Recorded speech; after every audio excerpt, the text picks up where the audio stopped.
What's up, Mark? You ready to jump into it? Yeah, let's do it.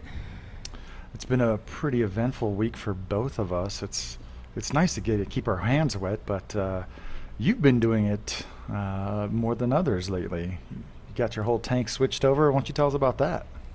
Yeah, it's funny how you say, like, I'm gonna take it slow, gradually do this and that, but then once you get the plumbing in, it's like, let's do this, let's get it all over. It's hard for me not to do it impatiently. So, yeah. Well, if you're an inexperienced aquarist, you want to pay attention to everything that you're doing and watching those gradual changes. But if you know everything you need to do, it's very exciting to put everything together as quickly as possible because you know what the end result is going to be, and you got something started and then you just kept with it. Well, and it was funny because of our talks, some of the misconception the topics that came up.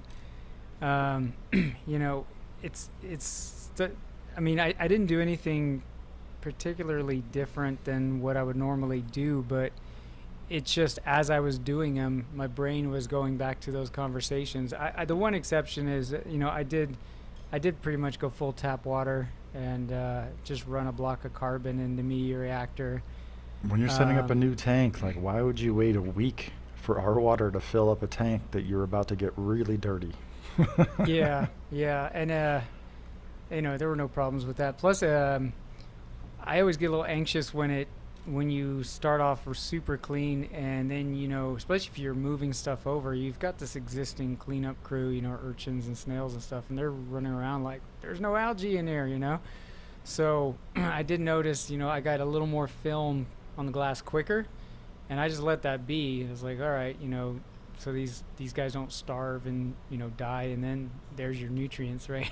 Well, why don't you take it So up from the top for folks who might sure. not be all caught up with the sessions of reef therapy, and tell them what you've been planning and what I guess really pulled the trigger on the last week or so. Yeah, so the tank came in a week prior, and then the weekend prior to this last week, so I guess 2 weekends ago, I got to plumbing it. It was a little bit of a nerve-wracking situation because I got that second COVID dose Friday afternoon, Mm-hmm. and I felt good. And I was like, man, tomorrow morning I'm going to get up, and I'm going to get all the PVC glue out, and I'm going to go to town. And then that night, I had like a 101 fever and Ooh. aches all over. And I was like, and my first thought, is, well, crap, this may impact my ability to plumb my tank, right? But by morning, I was back to normal and ready to go. So I It's spent the funny weekend. how Yeah. long you're in a holding pattern, waiting for the tank to arrive. It's actually a really great time to contemplate what you want, what you're going to do, and how you're going to do it. But I thought your plumbing came together really well. Thank you. Yeah. Yeah, there's a lot of stuff that I contemplated doing while I was waiting on the tank, and then when it actually came to doing it, I've got like all these boxes of things. I'm like, I'm not gonna do that, magnetic actuated things to turn on the lights in the stand, when you open the door and all that. And then when it came down to it, I was like, I don't feel like doing all that. I just want to get to plumbing, and so I did that. Then I literally had plenty of rock to move over if I wanted to, and just copy the aquascape over, just lift and shift. But I just really got to thinking of the way that this tank with the shallow water and the rim above it, it just really lended itself to having a more minimalist aquascape, I think, and Yeah. more just that lagoon vibe. Less So rock, more coral. yeah, so I got to experimenting with gluing rocks, some of those Carib Sea purple, I forget what they're called, real reef or no, not real reef. Life rock. Life rock, thank you. Yes. Yeah, And these guys who make the artificial man-made rock, they're real creative with their life rock and real reef and reef rock. They're I not mix them straying all too far from together. the path. But I like that stuff because it's already purple, so it's not like when you mix old and new rock, now you got this stark white rock with this coralline encrusted rock, right? And then I tried this thing I saw on YouTube where you use this super thin, runny super glue. I mean, Yep. the viscosity is almost less than water. Like, I don't know, you like rubbing alcohol almost seems more viscous than actual tap water, right? Yeah, It's almost like regular that. super glue, not super glue gel. No, this is even runnier than the regular Home Was it Depot. was it called something else?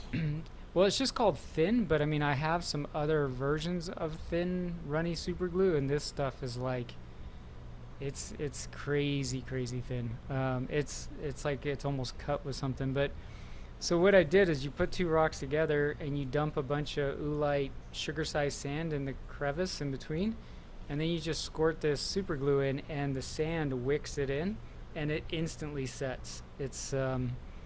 It's almost like an accelerant, like the way baking soda is with super glue. Right. So you can just move real quick and just keep, okay, I'm going to add a rock here, dump a bunch of sand, and then maybe the sand starts flowing through like an hourglass, so you got to quickly grab that glue, but as soon as you get the glue on it, it sets.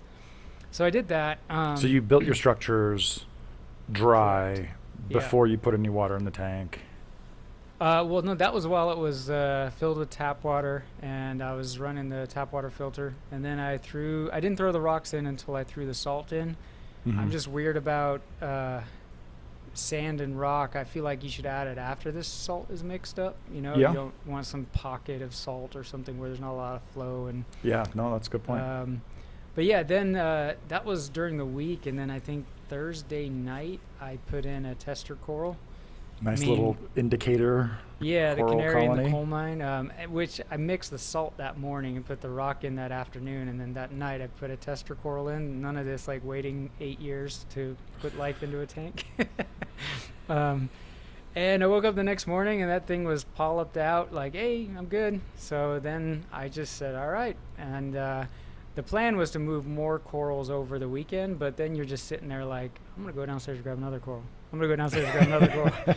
And the next thing you know, Friday night, like everything was in there except the fish and the clams. I didn't, I wanted to wait on those guys a little longer, but then I moved those guys over Saturday and everything's just gelling. And so you set up your tank over the course of like 3 days? Yeah. Yeah, and I moved the sand, which everybody thinks is a horrible idea, but I don't have a deep sand bed, right? I just have like a half-inch crushed coral bed, and I rinsed it in some old tank water, and I want all that crud and all those pods and everything to move over anyway. I'm not worried about, hydrogen sulfide or any of that crap, so and everything's looking, knock on wood, good. You don't have to knock on wood, man. This is, what, the 20th reef tank you've set up in your career? Yeah, I don't like to push Murphy's Law, around. You never know. But Murphy did bite you. He did. Tell us Yeah. tell us what happened there. So a couple of things. When I was moving my dosing pump, the dosing pump dripped on EB8 power strip, and that started to fizz. And by fizz, you mean like electrical fizz. Yeah, I got that guy fixed. I was able to take it apart and get any residue out, and it's working again. The EB8 behind me, that was fried a long time ago. And then I had, you catch all your fish, but my orchid dottyback was hiding in a rock, and he got crushed. And that was my daughter's favorite fish, so I was sad about that.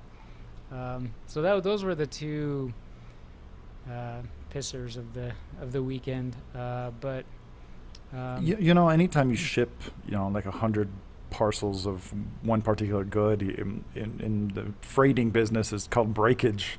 Yeah. You just expect that, right? You ship 100 corals from the other side of the world to America or Europe. Not all of them are going to be flawless when they arrive on the other side. True. Yeah. And then my wife wasn't happy with me because maybe it sounds crass or bad, but sometimes you don't want to move a whole colony because it was used to growing a certain way under certain light, certain flow, and then you move the whole thing to your new tank and it doesn't fit your aquascape right. So now you're compromising on your aquascape just to get this coral balanced, right? Yeah, just kind of shoehorn it in. Yeah, and so I took the attitude of like, let me just take cuttings of all my corals, right? And I was starting with these new rock aquascapes, and I glued them onto the new rocks, and then some of the smaller rocks I put in like my sump and stuff, so I still have that, biology happening.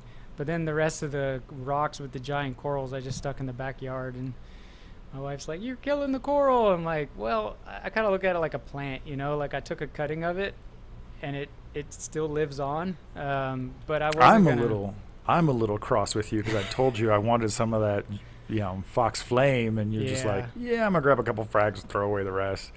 It's it's work, man. It's work giving away coral sometimes, yeah, right? Like when you have extra corals, it's just, man, I just can't be bothered to take a picture and put it up online, negotiate a price, get a ton of like messages back and forth, and then telling people it's gone, and it's tedious. And sometimes, man, you just want to enjoy your reef, just purely the reef. Well, and it would delay me cleaning out the old tank, you know, because then I'd have to maybe keep that running with some of these old corals that I'm trying to sell. And then, you know, like you said, the guy doesn't show up to buy it when he said he Yeah. would. And so, yeah, I mean, it sounds awful, but I just put it in He the back shows up, he burner. doesn't have cash, but he has PayPal and you have Venmo. And it's just, yeah, it's tedious. That's why when I have extra corals, I'll just make it rain on whoever's around. Yeah. I guess So I could have said like, "Hey, pick up today," kind of thing, or something to see who showed up. But you know, you're trying to do everything. It's a lot of work, and it's like to then have people show up in the middle of it. Just doesn't work, right? I mean, you're trying to get everything moved over. You're trying to get the plumbing, everything, and the wiring done, and so yeah, I wasn't gonna deal with that. So but I like how everything turned out, and now you have a new aquascape, and you started. Did you already go to Pure Reef to go grab a few pieces to fill out the aquascape? Is that what happened? no, like I've been saying to you, I've been on the hunt for. Well, it's kind of so. You ever spend?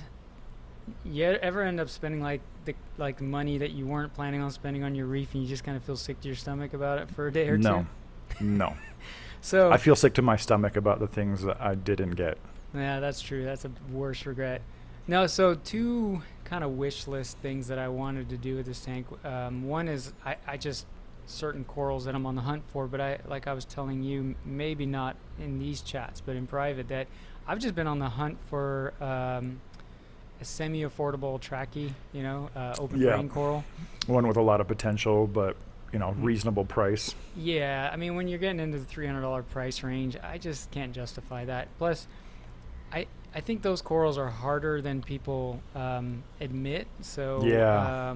you know, we used to think of them as beginner corals. I I don't mean, I think really. they're harder today You think because so? we have so much flow and so much light and aggressive filtration, right? I think Trachyphilia is probably one of those corals that just really thrived more when we had less flow, more subdued lighting, and we're just, mostly doing water changes, but not aggressive on everything. I'm That's having true. that same issue, and we already talked about this with shrooms. Like I don't know what it is. I think my reef tanks and my reef holding systems, they just have a grip and flow, and it's just really hard to get shrooms super happy unless I find like a perfect corner or have it like in the flow shadow of another coral. And so yeah, I totally see myself setting up either a section of one of these coral flats or a totally separate tank just for shrooms. And I think that's what's happening with the Trachyphilias, because they used to last forever, and now we're killing them with kindness. Back when we had like Maxajet power heads and VHOs, they were like, "This is nice," you know. Yeah. And now it's tons of par, tons of flow. Um, yeah, so I saw one online for half that price, and I was like, well, that seems reasonable, so I bought it. And they had an interesting plate coral that I don't know if if I got close on the You Latin did. name. You Okay, good. did. All right, You got good. it. Of course, now I've already forgotten the genus. Lobactis. Yes, there it is. So there's a disc coral, plate coral, very common in Central Pacific. It also ventures into Indo-Pacific. It was formerly known as Fungia scuteria, and that is a very recognizable purple, almost always has like just nice green tentacles. And that used to always be like a $40 to $60 coral, which, in the wrong hands today, that might be like 300 to 800, who knows. But you found one that was, I would say, is a very rare color morph. It's solid green. Yeah, it was from the same vendor. It was actually more than the trachea, but it just it had a Wait. cool. All right. So you got a small trachea, How much was that? That was about 150, I want to say. Ooh, Yeah, ooh, I they weren't heard. giving that one away, and it's like 2 inches max. It's a button. Yeah, it's like It's a little tiny button. ball, and the Lobactis was more than that. It was 200, and I mean, as a fellow fungid lover, like, that's premium pricing. I wouldn't say it's totally out of line. That coral, Lobactis scuteria, I've seen just a handful of them that were solid orange, which is psycho when you consider that nearly all the orange disc corals that you see are cycloceras. So seeing a neon orange one was crazy. But then also, I compared notes with a buddy of mine, and all the orange ones died. All 3 to 4 that we ever came across. It was very crazy. But you got one that was solid green, and I would say that is a legitimately rare coral. A solid green Lobactis scuteria. But if you want to do some image searches to compare Fungia scuteria, you'll find all kinds of studies because it's super common in Hawaii. interesting. Yeah. The upside, despite also the pricing, was they came in looking the way they looked in the pictures. So like this thing was glow in the dark green, and I was like, okay, that's cool. That was I was kind of expecting a little bit of photo saturation, photography saturation happening, but yeah, it's so you end up spending $300 on three plus $100 on 3 corals. I threw in a little, I forget, but I frag of something that was like $30. It's like, well, once you get into the free shipping zone, you're always like, I'll throw in like a $30. Was whatever. that the orange candy? No. Oh, no, okay. That was from a different vendor. So me and Mark have been like bouncing pictures back and forth to each other on just like stuff that's just radically misidentified or misrepresented. So he found 2 different candy corals. One of them was clearly photographed under daylight lighting to help accentuate some of the imaginary orange striping on it. And then in a normal tank, it was just green, like not even nice green, right? And then there was another one, which is the common neon green candy coral that everybody knows. And the color balance was so off that it would look yellow. So in one case, they pushed the lighting all the way to warm to bring out the colors that you'll never see in a tank because no one's keeping their tank, daylight spectrum. And in another case, they pushed it all the way blue and just had the color balance off to make it look yellow. Candy coral. Yeah. So I'm glad that you're peppering your tank with some new acquisitions. It's nice to have all this real estate and then just kind of get back in the groove because, man, your tank can coast for years without considering doing anything. But you're fully like got your sleeves proverbially rolled up. The sucky thing, not the sucky thing, it's a good thing, but so, those corals showed up and I was like, all right, yeah, I'd want to get those. And I was like, whew, yeah, that was a lot of money. And then the other thing that's been in the back of my brain is I've got a male flame angel, and I've been wanting to, I was like, man, if some really small juvies ever show up with like a rounded dorsal, like a female, I should pick those up and try to have a harem, right? Because I don't feel like my tank's big enough for a large angel, or it would look out of scale. Yeah, it's weird when you see like 5-6 foot tank and it's got like a 12-inch naso. And like, I know you see it a lot, so you think you can get away with it, but man, it just disrupts the feng shui of the entire aquarium. Forget the whole ethical debates or tank police. It just looks weird to me.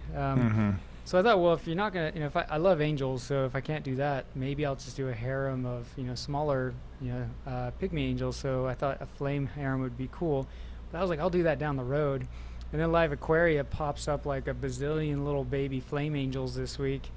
I was like, son of a bee. So so then I spent some money on those, and then then you start to feel kind of sick to your stomach, like, man, I spent a lot of money this week. Yo, I'm gonna give you so many corals it'll even out.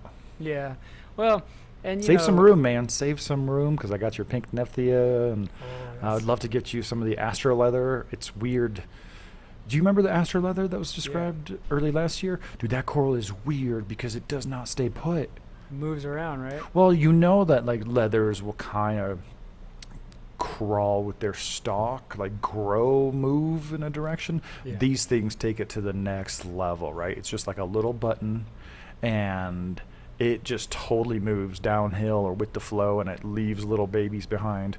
For a while there, I still need to get the really green one. I mean, it's relative, right? But for a while there, I was like, man, this coral's stupid. It's got no stalk, and it just won't stay on a plug. And I finally found a couple places where it's happy.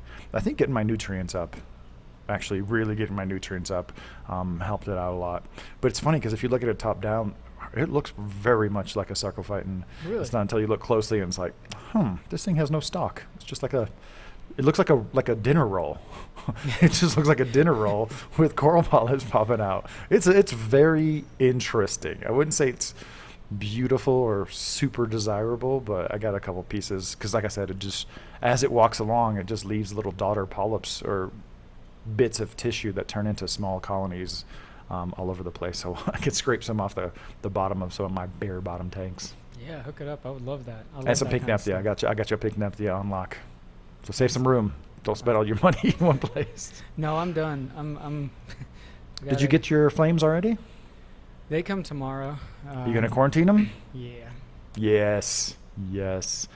God, I can't tell you how many times, I mean, even recently, that I've had to up my quarantining game or the thoroughness of my quarantining and my conditioning. It just, every time you think, oh, this is gonna be clean, unless you know it's like or A and it hasn't like touched the local fish store or a captive breeder that, you know, they have to have everything disease free. You can't breed stuff with diseases. Man, it seems like a major pain, but it's not nearly as much of a pain as like getting a bunch of funk in your reef tank. Well, and everything's going so well with this lift and shift reef tank that I just don't need to push my luck. And yeah, even with the exception of that plate coral, everything else is in a coral quarantine. I felt okay about the plate because it's tissue all around. Right, there's no dead anything for tomates to Speaking of which, that is one of those funniest things that I don't think we mentioned so much on the reefing misconceptions, is this whole idea of like, okay, delicately acclimate your coral to your tank parameters. Now give it a really caustic dip before you put it into the aquarium. Put it in some citrus oil and nuke it for 2 minutes and... Oh boy. So what's next on your? I love talking about your tank, man. I love this. I got a couple of things I want to mention, but I like talking about your tank. So what's next for your tank? I mean, you probably want to let it just kind of settle in a little bit. Yeah, I think I'm due to just do the usual stuff like the wire cleanup. I did get some of those cables you recommended in this week. Yes, so the I'm pretty custom psyched short to do power that. cord, dude. I swear, when I found those, it was like I heard the angels singing. I was like, oh my god. This is just going to save me so much room, so much time, and it's going to look awesome doing it. And they're like $2 or $3. We had a lot of comments, people asking where to get those. I had just copied and pasted. Was it cables.com? Cables.com? Yeah. Cables.com. Yeah, Did you get different colors or? No, I went all white. Yeah, I like to keep it clean too. And then I got like a label maker so I can tag each wire and I know what it is. No, there's that. And then today I tested the automated water exchange, which, given the location of the tank, will come in handy so that I can every once in a while just throw 10 gallons of new water. And plus, I can use it to replenish or replace salt water with fresh. Because I do dose 2-part a lot and my salinity goes up monthly, so I got to correct that. So you've been reefing a super long time, man. You're not using Kalkwasser? Man, I went down that rabbit hole last night, actually. I almost pulled the trigger on a reactor because I thought, I was looking at my tank, I was like, I could get away with calc for a while on this thing. You mean just calc? Yeah. But you're gonna need 2-part after it. Yeah. Yeah, you're gonna get to a point like calc should not even be for mineral replenishment. It should be simply for buffering your alkalinity, which sounds funny because alkalinity is buffering, but adding those hydroxides to keep your alkalinity from getting eaten up and keeping your pH up. Like that should be like the prime, unless you have kind of a medium energy and mild growing euphilia tank, you can get away with just Kalkwasser. But I start all my tanks with just calc, and then I go to 2-part. And now I have 1 or 2 tanks that are about to exceed what's a reasonable amount of dosing for those tanks. They are about to be like, all right, calc, dosing, and calcium reactor. Yeah, and I looked at it too, like, I mean, I think if you take care of a calc reactor, it'll be good to go for a long time, but it just was one more piece of equipment to manage. Whatever, you got room, man. You got room, and is that your only reef, or you still have a nano or two? I just have the coral prop tank, or Okay. Q tank now. I got rid of my nano, and then yeah, I've been texting you, going back and forth if I should keep this Red Sea tank and what I should do with it, and so we'll see what happens with that. But anyway, now I want to hear about, because you were saying you had a pretty eventful week as well, so we want to turn the table. Oh my Lord, bro. Today is a day I will never forget. So, this is really interesting. The first specialty, like, reefing book, right? Not like the TFH, like how to do coral stuff. You know, the super generic stuff that TFH and Barron's was putting out. Like, I had all those books, but before I got the Reef Aquarium, before I got the modern Coral Reef Aquarium, like within a year of me starting the hobby, this book came out, Giant Clams, and this by Daniel Knopp. And I have 2 copies because one of them belonged to Herlock, so I have to keep them both. But right there. yeah. And I just fell in love with clams from an early age, you know, like saltwater fish were beautiful and neat. And then like corals were still just like a mystery. And then for some reason, something about my teenage brain just wrapped around the clams, and then, you know, learned about these clams that people had never seen, like Tridacna rosewateri from the middle of the Indian Ocean, and Hippopus porcellanus from Palau in the Philippines, and then the devil clam from just a tiny little spot in Tonga. And I've just been really keeping up with, you know, I went to Palau, and I went to the Palau Mariculture Demonstration Center. They don't call it that anymore, but it's the same place. And I got to see Hippopus porcellanus for the first time, and I made that video, and I was just like, I always thought that the first time I'd see Hippopus porcellanus, it'd be like one of those weird freshwater species where it was like a little bit different, and you'd have to really know what you're looking at to determine how different they were.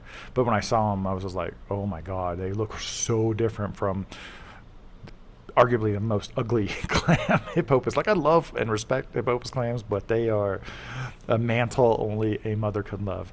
And then along those same lines, there was the devil clam from Tonga, which was originally described from fossils in Fiji.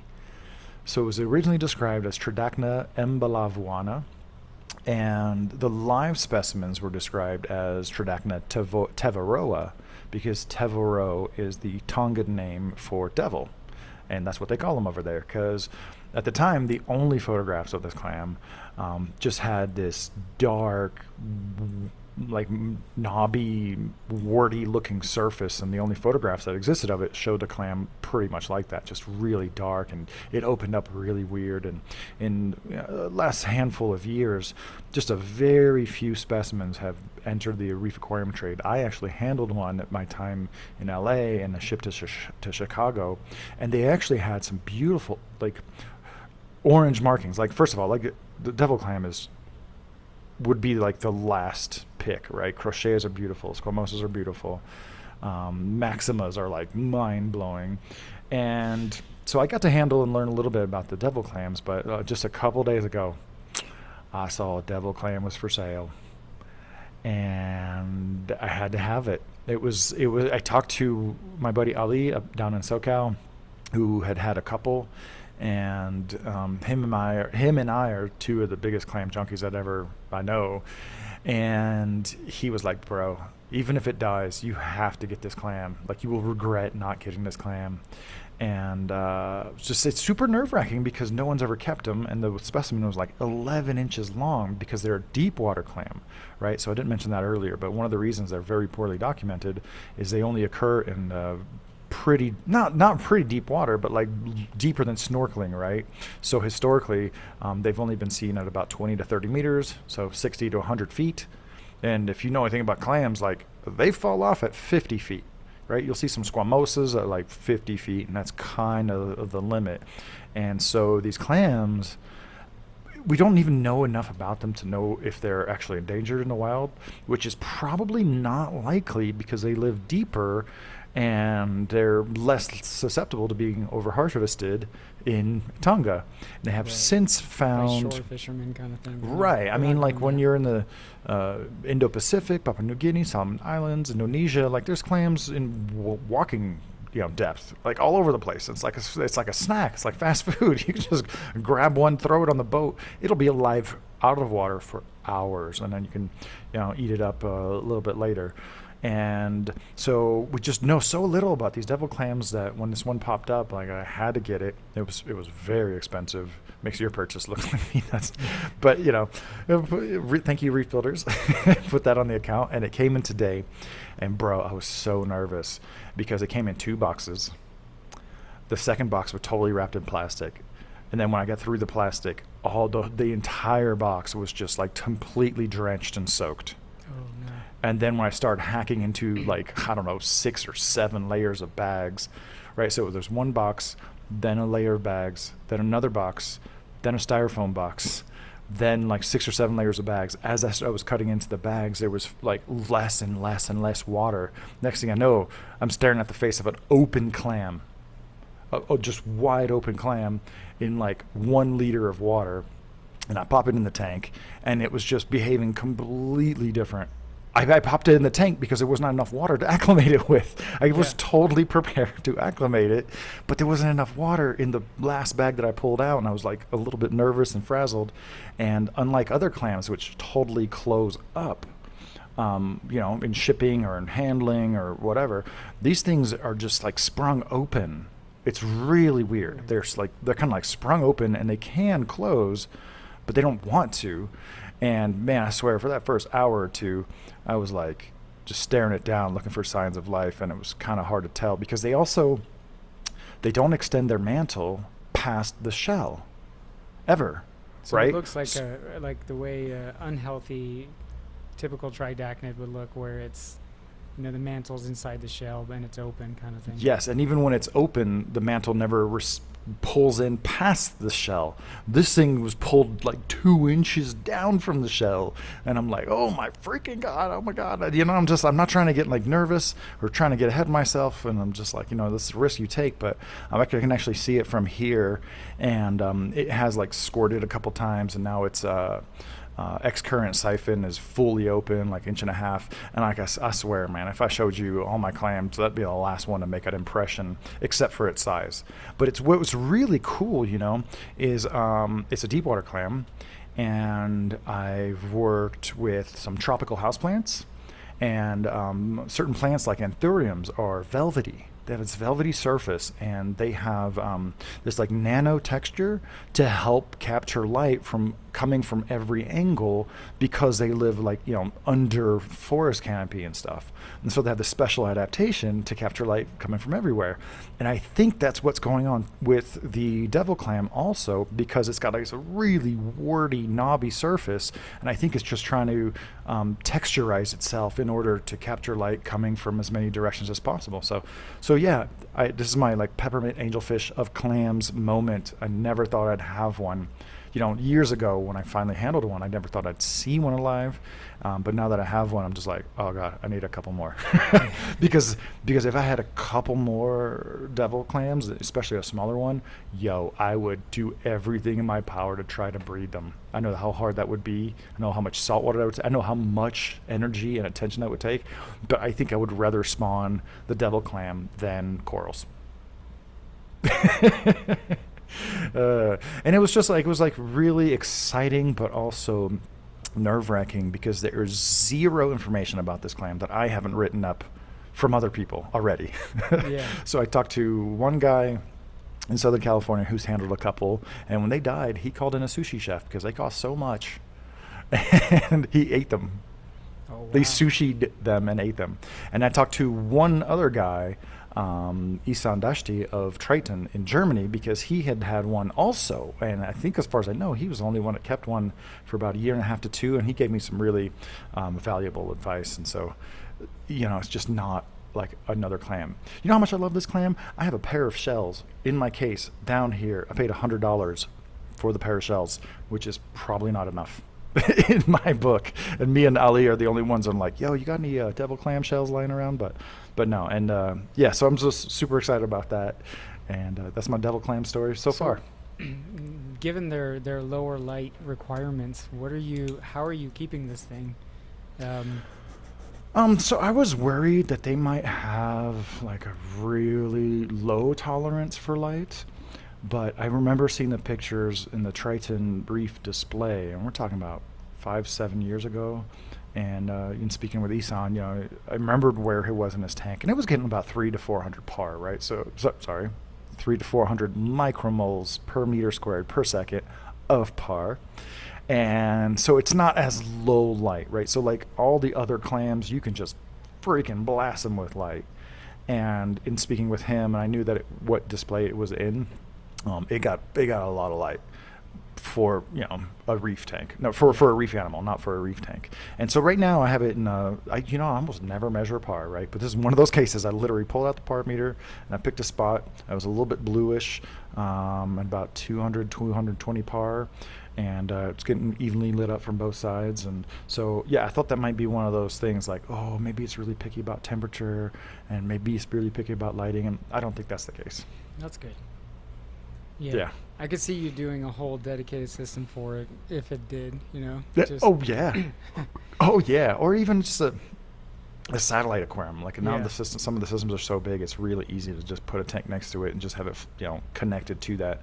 But yeah, it's funny how my overflow tank turned into like a legit reef holding system, just full of freaking milk of stylo and candy corals and acros, and I put all my clams in there first. It's kind of like a pre-quarantine because clams can have I don't know, something that we haven't characterized yet. So I don't know if it's a disease, I don't know if it's a parasite, but I've got 3 blue squamosas in there. Got 1 teardrop. I've got 1 black and white maxima, large. And then now I've got like the 11-inch embalavuana clam. But yeah, you're right. If I could get a few more, I was like, yeah, I could see myself just going crazy. Yeah. But as far as clams, I've actually separated them out more. So my Gygus and my 2 Hippopus are in the Acropora system where flow kind of really goes around them. They kind of are straddling one of the outlets of my clover nozzle on my Acropora system. So they're not getting blasted by flow, but there's a lot of water being pulled through them. And then they're getting just blasted with light because those things that occur in super shallow water. And then I have my Maximas and my Squamosinas in pretty average light, probably like 200 micromoles, with my Christmas tree worm rocks. And God, they're really fun, really fun. And then I've got a couple of random Durasas in the coral flats.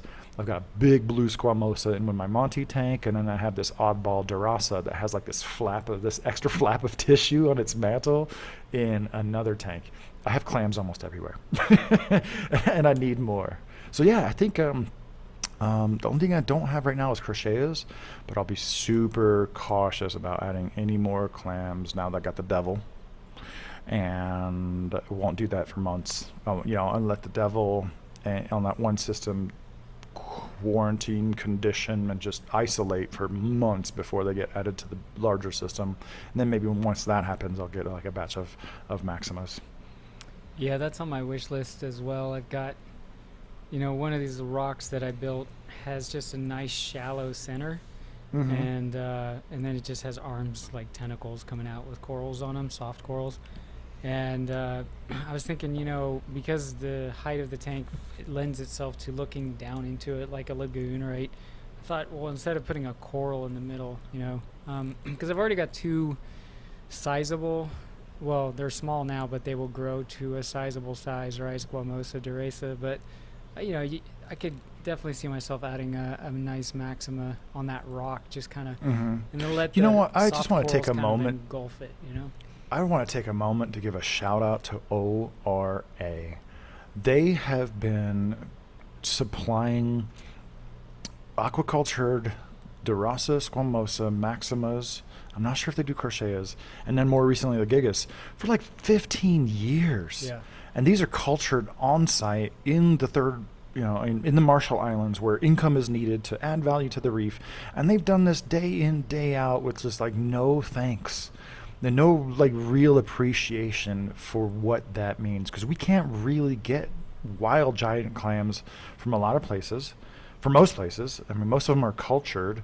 If they're wild, then they might have some issues. But I just want to say, like, the quality of the Maximas that they have, the blues and the blacks of the Maxima, oh my goodness, they're just insane. They're so nice. And they come in really clean, you know. Yeah, that's the farming aspect, right? They're so clean, and they're I mean, yeah, I really am glad that Ore is filling up that part of, you know, the reef aquarium hobby. I don't know what we clam lovers would do without them.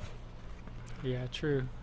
That's you know, obviously there's some LPS in my tank, but that's where you might see me ending up with a calcium reactor one day again if, you know, these clams start really upticking in their growth and stuff. But I don't know. There's just, in my opinion, nothing cooler in a reef tank than a tridacnid.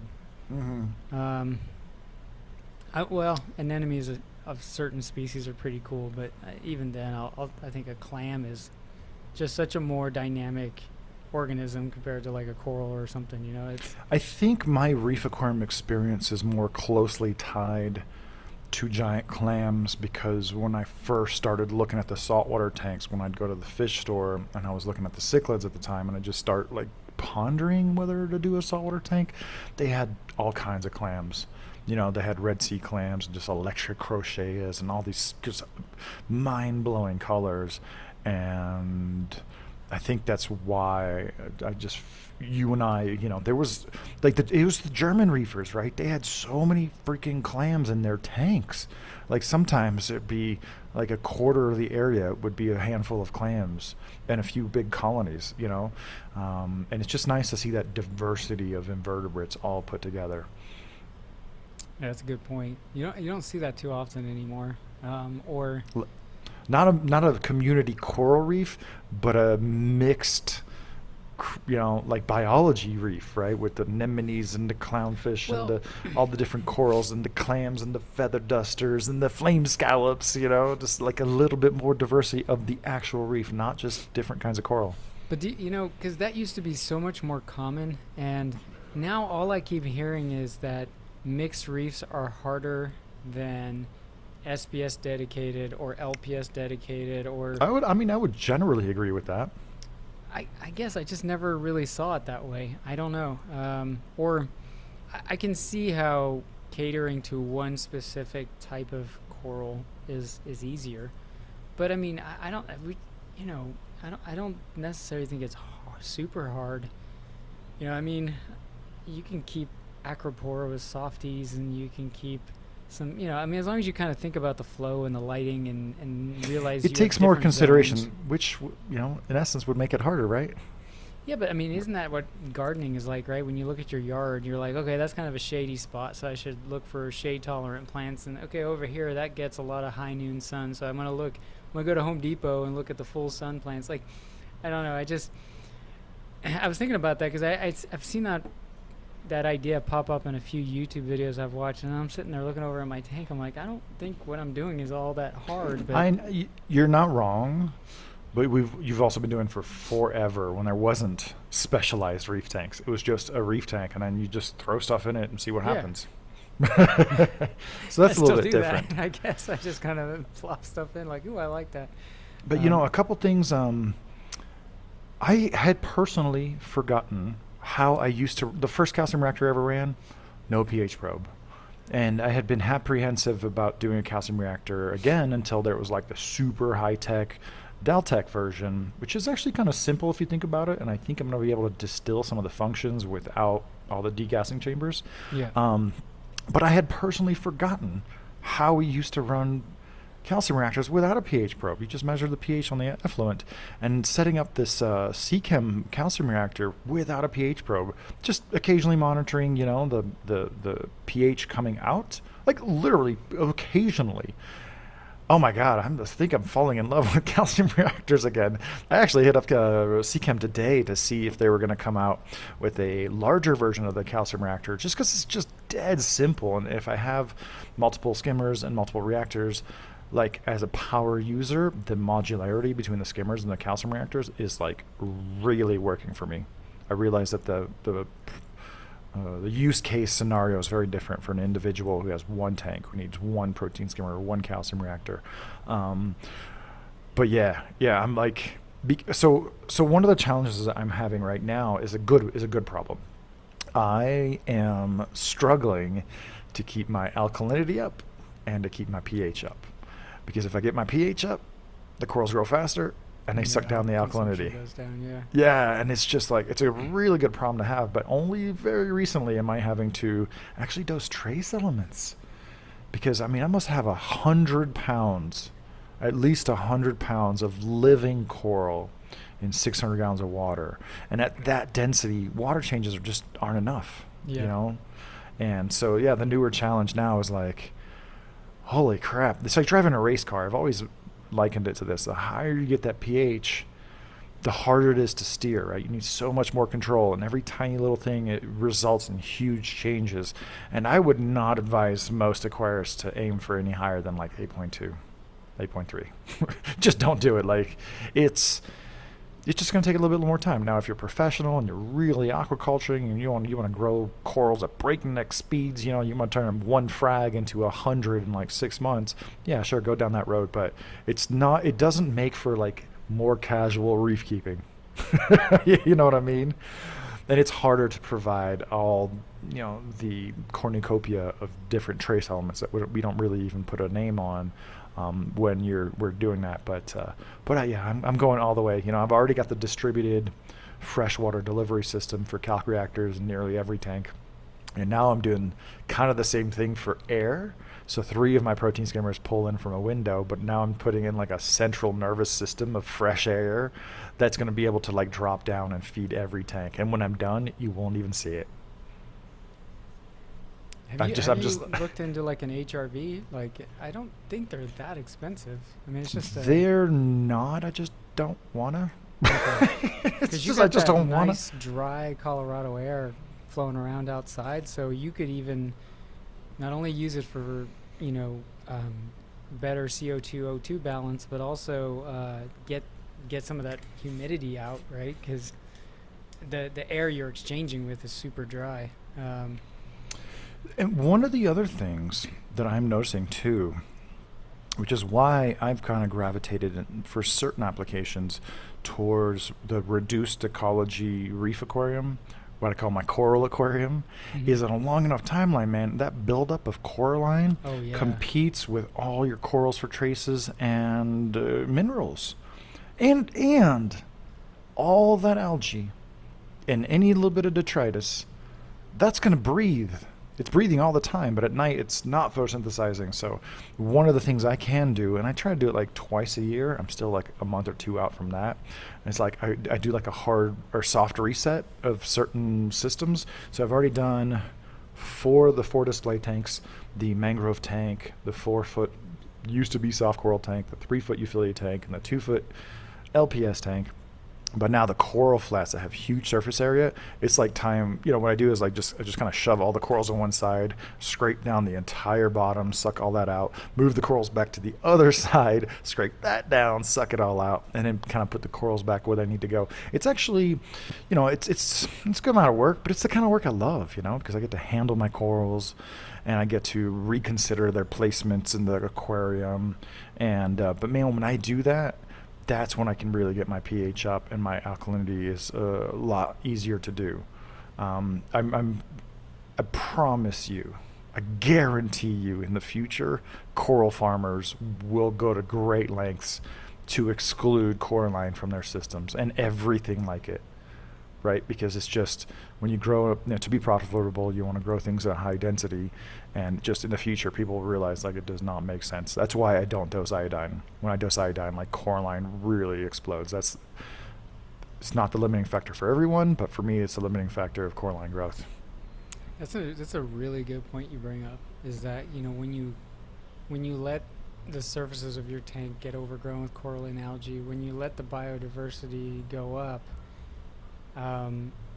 certainly it adds to the stability factor in some ways for like a personal casual tank, but in like a situation like yours, those are all consumers of oxygen as well as calcium, alkalinity, trace elements. I firmly believe that the buildup of all that stuff is the cause of old tank syndrome. That's a damn. Imagine all the stuff growing in your pipes, in your overflow box, in your sump. Like, God bless them. I know there's some very experienced aquarists out there who've never siphoned detritus from their sumps. You know who you are. But my sump, we've talked about glass sumps already. I have some sumps that are really visible, and like it's really easy to just kind of scrape them down and pull water from there instead of the aquarium, and kind of suck from the sump as the tank's getting refilled at the same time. But yeah, no, I like to keep that stuff super clean. But on the flip side, totally different from all of this. Please excuse me while I do a little Pokemon raid. I just started messing with my nano reef tank, my 1-day nano reef tank that I built in 1 day from scratch. Live sand, live rock, bacterial additives, that works. Added all the corals and fish, and I didn't put my hand physically in the tank for a year. Didn't do a water change for a year. And you know what? That was a fun demonstration. But it's nice to get back up in there and like kind of move some things around. And now I'm like, all right, I need 3 nano tanks because I want to do 3 different things. But I did a water change at the 1 year mark, so that would have been back in December. And I just put out that video on updating the tank at right around 500 days. And this is kind of funny. And this is a little bit interesting. You'll find this interesting. I don't know if I told you this, but did a little bit of work in the tank, siphoned out a little bit of this and that, did a little bit of Palithoa grandis fragging, which I never needed to do, and put it all together. Everything's fine. Wake up the next day, the tank is milk. What? Like literally take milk, cut it by 50% with water, and that's it. What the water looked like. And at first I'm just like, oh crap. I got some, Palithoa juice in there, and it's pissed everything off, and I'm having a tank crash, and I'm so embarrassed. But then I'm looking at the tank, I'm like, the fish are fine. Corals are fine. Like, what the hell's going on? Like, what is happening in this tank? And then I noticed that there was 2 snails that were kind of near the top of the water. And when you put your hands in the tank, the snails like to go off, right? Or urchins, or sometimes, or water change. Well, what I'm thinking happened is because I hadn't put my hands in the tank for a year, the snails had blue balls.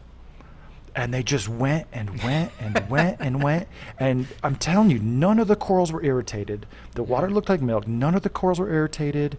But there was like definitely a scum fuzz building up in the back of the system. And it smelled like, what? Like sex. If you've ever had uni, like urchin roe, we all know what it smells like, even instinctively. It's just natural. And the skimmer was skimming out this white stuff.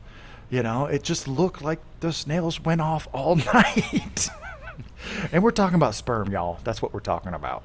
Because I did a complete water change, set the protein skimmer to skim a little bit wet, and it just kept pulling out this white skimmate. And everything was fine. Nothing, I really thought I just totally bungled this tank. And because I hadn't put my hands in the tank, the snails hadn't gone off. They didn't have that trigger. And so they went off all at once. They were just waiting for that opportunity. And, but yeah, long story short, I put a bunch of Palithoa grandis in there. I put an orange frog spawn, an orange branch feeding frog spawn in there. I peppered it in with a little bit of what I call my Manila Spy, thin red branching Montipora, and some utter chaos and a couple orange. I really was trying to like balance out the green corals with some more colors. And but yeah, on the flip side, it's like on my other tanks, I'm trying to reduce ecology as much as possible. And on that tank, I was like, all right, you know what? Let's do an experiment. Let's set it up in 1 day and let it go. I wasn't planning to let it go that long, but at the 3-month mark, it looked exactly like it did on day 1, just hyper clean. You and I had some experiences using the Brentwell razor to just like completely refurbish the rock. Like it was almost so beautiful. I mean, it just looked fake. It was so clean. And this tank just completely coasted. But now I can treat it like a real reef tank. I don't have to feed it twice a week to just really minimize those nutrients. And so it's nice to be able to play with that nano tank again, because you can, when you have a nano tank, like you can reimagine that thing every 2 months. Yeah, you were saying, like planted people will do that, right? They'll reboot the tank occasionally and go for a scenery or something. And I think it's fun when you have a large tank that you can pull from, like like a bank of corals, because you can always just put what was in the nano back in your big tank, and then do something new, and and then you get bored and do something different again. And that's exactly what the studio was set up for. If I don't like a coral where it's at, I don't have to keep it in there. I can take it out and put it in any one of these 3 different coral flats, and then if I really want to see a coral in one of these coral flats, I'll pull it out and put it in a spot in one of the displays. That's what the studio was set up for.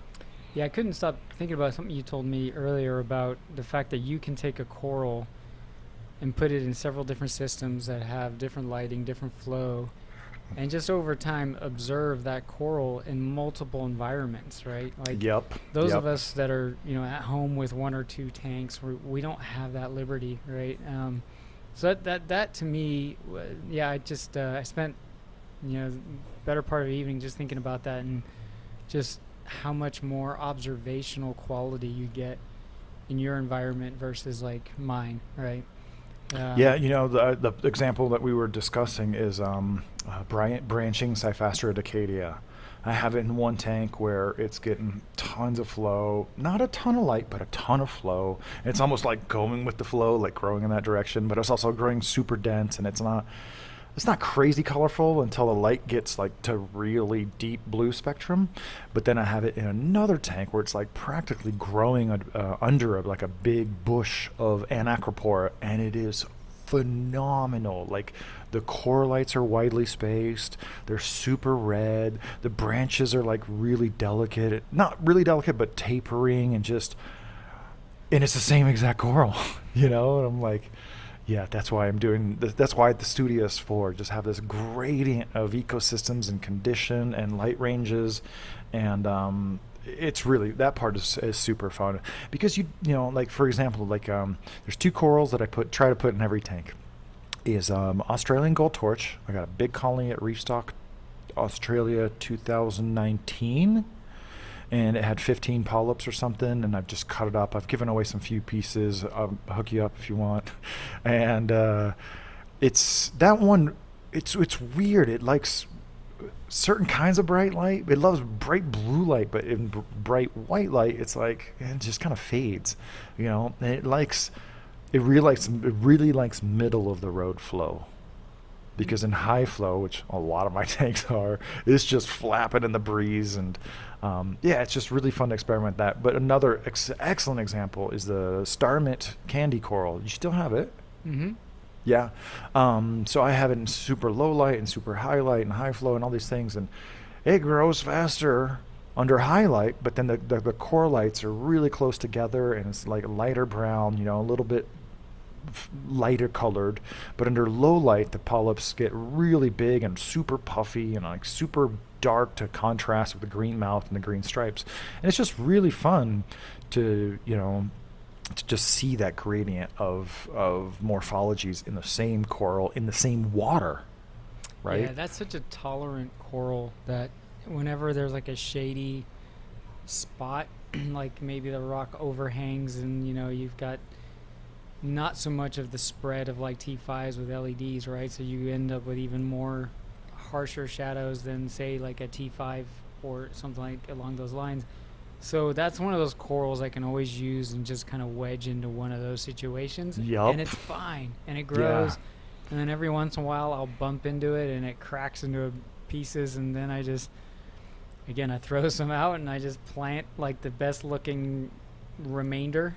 And then it just keeps get trucking again. I mean, that's just such a hardy, easy to care for coral that you can like stick in that like nothing will grow here. So you just put that guy there, Either super low or super high. Yeah. And I have like way too much like of the neon green candy coral, and I've got a bunch of them glued down, and I've got some colonies kicking around. But when you see them sometimes out in the wild, like usually there'll be a nice little colony, but like down deep, sometimes they're just in the ground. Mm-hmm. right? Their polyps are just kind of poking out of the sand, and you know that there's a skeleton underneath it, and they're like a weird sand coral. Yeah. And it's just super fun. So I've got this one basket where I just laid them all down, and it's funny because the colony is like this, and then the new coral-like growth is all pointed upwards, but it really adapts to that. Like that is such a versatile It's coral, when like you'll one of the find best corals growing ever. in like some crevice behind your rock that you thought was dead, and it's just, it's fun like that. Yeah. That's one coral you can like lose a frag behind the rock Yeah. work, and you can find a small colony a couple of years later. Yep. So, yeah, definitely a lot of fun stuff happening in our tanks. I think maybe we'll save it for another session, but I've finally got my hands on the Blu-ray Pro from, you can't really see it, from GNC Italia, but there's definitely like a niche market of LED lights kind of sprouting up finally, that instead it has no lenses. Instead it has 500 LEDs running at 20 milliwatts. If you don't know, all LEDs are actually, their efficiency is measured and rated at 20 milliwatts, right? So that's a fraction of what our 1 watt and 2 watt and 5 watt LEDs are running at, but they're the most efficient at that low power. And it's one of the most expensive things you can do is just like throw a ton of LEDs at it and run them at that really low power. But it's bridging the gap between the efficiency of LEDs, the controllability and the flexibility of LED control and spectrum, and then distributing those lights like a T5. But it's expensive because you have to build a bigger panel, and there are a lot of LEDs in there, and you have to have a bigger PCB, but it does make it easier to have a passively cooled light source. So the GNC Italia is a brand that's really all in on that, and the ATI Stratton I was about to is bring also. that one up, yeah, because that I one's don't think they run passively at 20 cooled, right? milliwatts. I No. think they run them probably like less than 2 watts. I don't know for sure. And then we'll see whatever happens with the Sky LED. But yeah, it's kind of fun to see a little bit something different in the LED lighting space. So you're still using your old Hydras, right? Yeah, they're still. that was the other. Which model are they?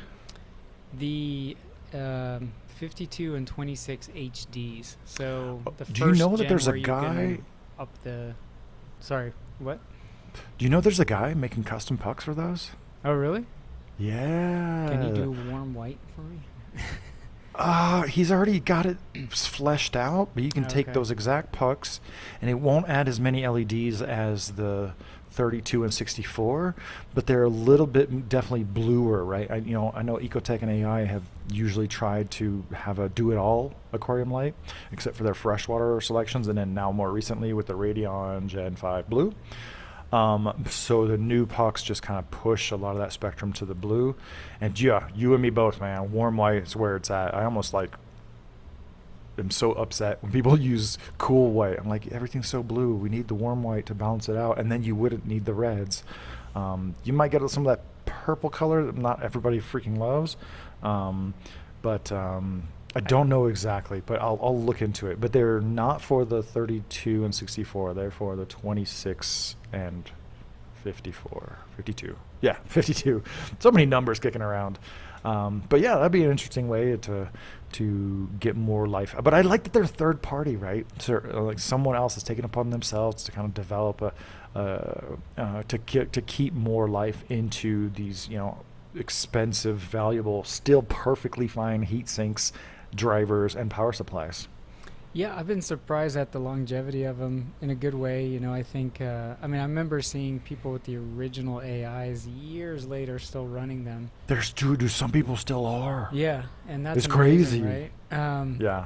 So these have been holding up well. I did see that when I was moving stuff, some of the lenses were a bit melted in one of the LEDs. I think you mentioned that happens a lot with the UV. Yeah, UV's just like such a high energy light source. 5, 6 plus years ago, like we didn't really know how to manage that high energy light and not burn, plastic. But I hope they've gotten better at making lenses that go over the UV section for our current generation of LED lights. I haven't had any issues on my Gen 4s, and I say Gen 4 because I've had those for a while, and I'm not sure how common that is either.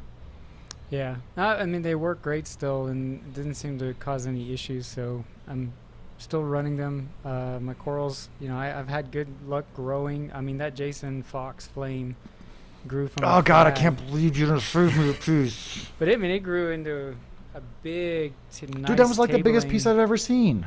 Was it? Come on. Yeah, you don't see those. That big. That's yeah, but not that nice. Not with the yellow tips all over. Yeah, it was a nice table coral. It was. I didn't even know it turned into a table. They're usually encrusting, and then they have like this much branches, and people are like, "Oh, that's my mother colony right there."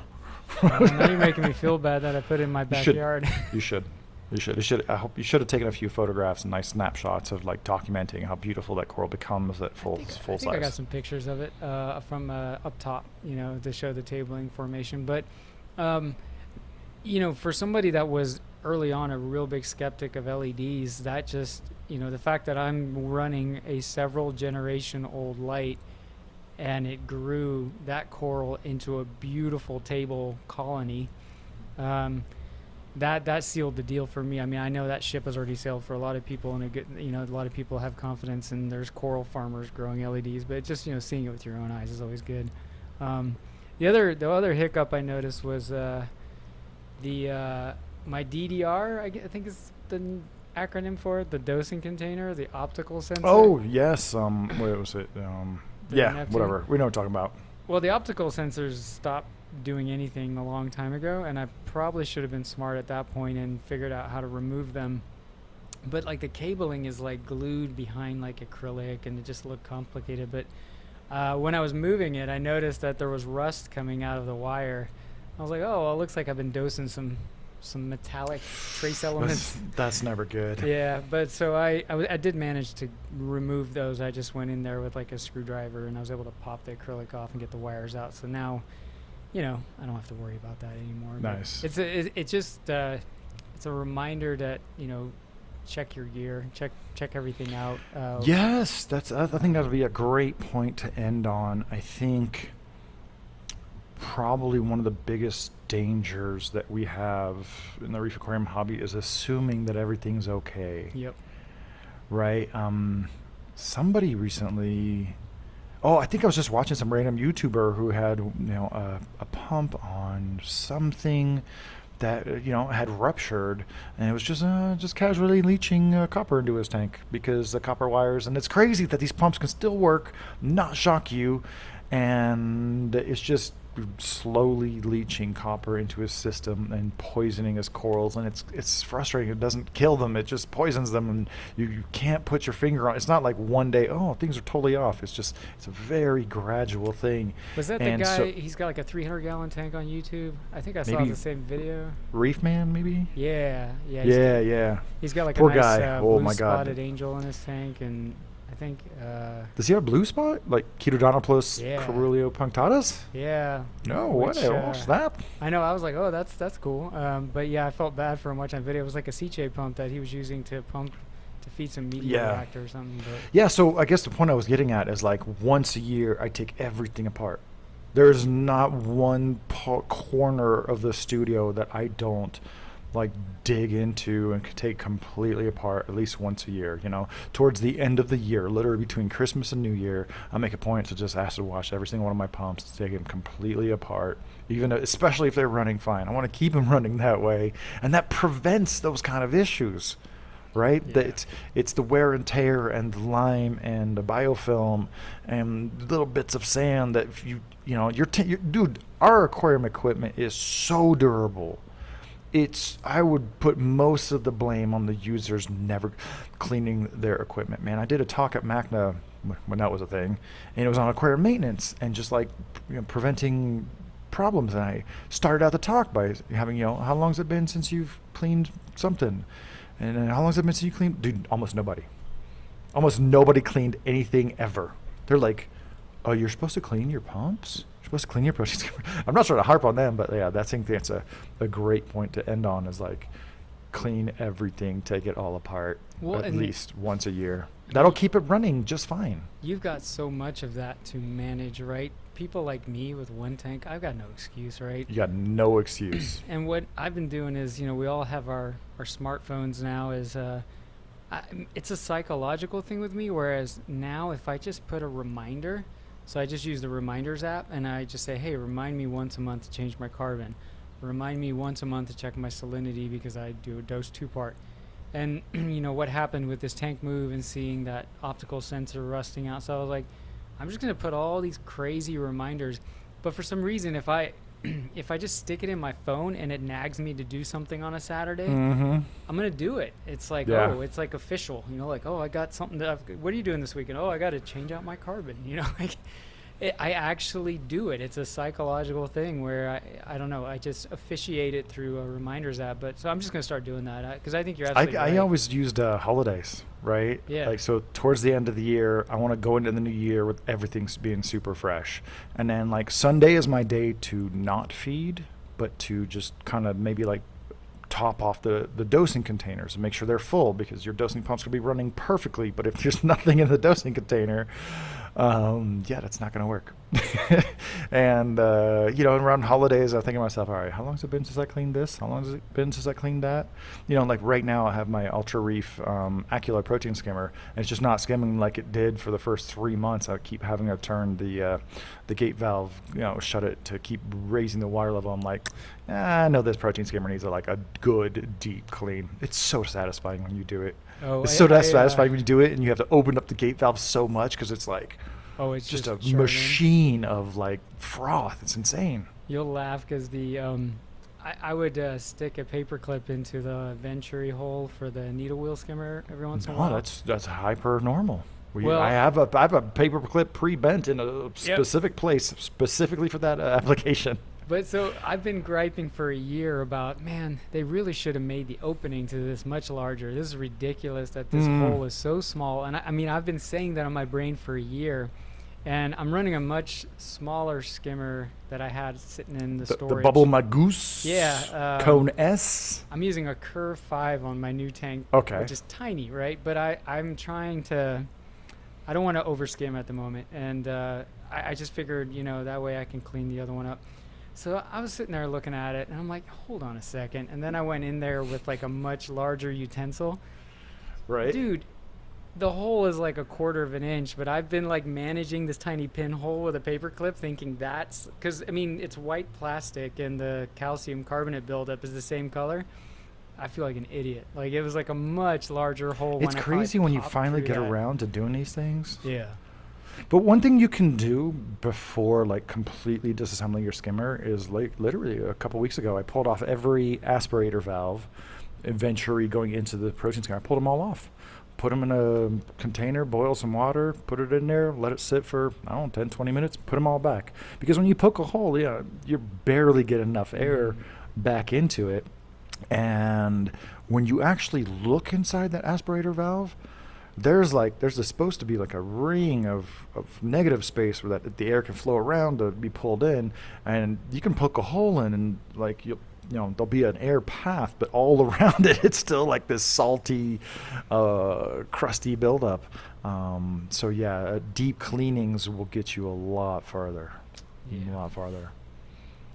Agreed. Well, I'm super glad you're got a new tank build. We're gonna have a lot to talk about as you get dinoflagellates again. Oh, don't say it. Don't say it. I got my tank at 82 degrees, man. I'll knock for you on that one. Out of that tank because I don't want to see those things. So what? I guess just to wrap it up, we started talking about your tank, and we can end talking about your tank for anybody out there who is in the process of setting up a new tank or upgrading to a larger tank. What are some of the things that you're prioritizing to ensure the success and stability of your new aquarium? So I'm big on biological diversity, biomass, right? So I was fortunate in being able to transfer that. I think if I was starting a new tank from scratch, I would put emphasis on seeding that tank early on. Like we talked about the canary corals, but I definitely see no harm in getting like some seed rock, even if it's just a couple of nano-sized rocks to throw in your sump. To me, that's huge. And you don't. I mean, something we talked about in the misconception. Don't be shy about adding corals in there. Get biomass in there, right? Because I feel like that's your competition for that algae that you hate so much. Feed light in the beginning, right? Yeah, feed light. I mean, even if you have established fish who are used to being fed like 2 or 3 times a day, just feed less and feed less often. Yeah, just start. I would say start light on your fish and your cleanup crew, but go heavy on your coral, which it sounds kind of crazy, but don't. It does seem so counterintuitive to some circles, right? Yeah, and don't go spend $300 on a trachea, right, as your canary coral. I don't know. That's to me where I'm at, and I'm sure I'll be battling some things. I don't think anybody has really. I don't think so. I don't think so. I think you'll get I think your diatom bloom will flare, and then it'll subside to like a normal level. Yeah. I don't think you're gonna have any issues, and I'm really looking forward to talking about where your tank is at right now. Have you thought about maybe like reducing the light intensity or the photo period just a little bit? I did, especially because I love white light. So I thought about cutting back to a more blue spectrum, just because green algae loves white light too, and I would not disagree, or let's just say I will agree that a tank that's lit like a Windex color tank probably has less algae issues than a white tank, but for me I like white colored tanks, and it's worth the effort, right? But yeah, I've debated that, going a little more blue in the beginning until things Are you doing that? Your tank is going. No, I'm just done it? using the old light cycle. Well, put the acclimation timer on. Yeah. Right? It'll just automatically drop down the intensity by preset of 20, 30, 40% for however many weeks you want. Well, and the other thing I got going against me is I went from a dark basement to back up in stairs in a sunroom where a whole wall is just windows, and in the morning the tank is lit with pure sunlight. Cover that up. I love I it would though. I know. No, just for now. Just for now. Definitely like shade that thing, man, because that's one thing you can control. Your tank will adapt to it, but now's not the time. Yeah. Don't come back on the show in like 2 weeks and be like, oh, I got a bunch of algae in my tank because there's so much daylight going on. Yeah, no, I think you're right. It's just I love the look, right? That's fine. You can have the look without the uglies and like everybody basking in the light. I don't know, just maybe put up some blinds or some tint or something on the windows. I got blinds. I can close them up for like 2 months, and then I think you'll be in the clear. That's good advice. I should do that. Very cool. Well, take a lot of observations. Stop throwing corals away. And look forward to hearing how your tank is doing on the next session of Reef Therapy. Thanks, everybody, for joining us. We don't market this show or promote this show super duper hard. I think the diehards are finding it, but I believe it helps a lot if you guys give us a review on your favorite podcatcher. And if you have any questions and you're watching this on YouTube, the comment section is a great place to engage with me and Mark. So until next time, thanks, Mark. Hey, man, have a good week. Catch you guys later.